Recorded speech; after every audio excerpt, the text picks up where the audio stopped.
Enūma Eliš opens with a description of the world's primeval state before the creation took place.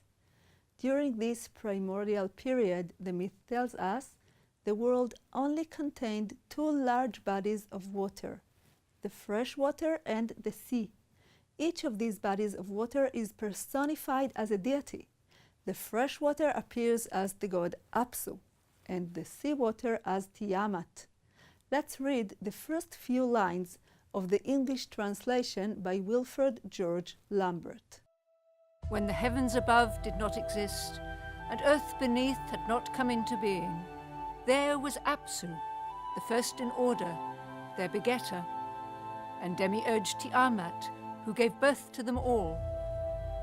They had mingled their waters together, before meadowland had coalesced, and reed bed was to be found, when not one of the gods had been formed or had come into being, when no destinies had been decreed. The basic mythical idea here is that prior to creation, the world contained only ancient waters. Surprisingly, a very similar notion appears in Genesis 1.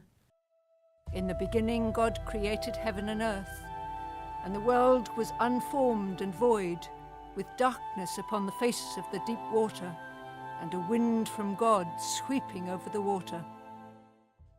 Here is the best way to explain these verses.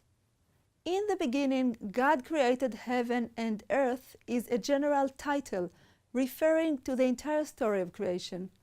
Only then does the process of creation begin in a chronological order. The first thing we are told is that the world was unformed and void. It contained only darkness, ancient deep waters called tehom in Hebrew, and wind. We therefore see that in this biblical creation story, the primeval material that preceded the world is a large body of water, just like in Enūma Eliš. The Hebrew word for this body of water is also very interesting. Tehom is similar to the Akkadian word Tiamat.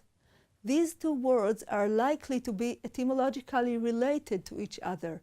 The main difference is that in Akkadian the word is feminine, while in Hebrew it is masculine. In short, both the Mesopotamian and biblical traditions assume the existence of a large body of water prior to the creation of the world.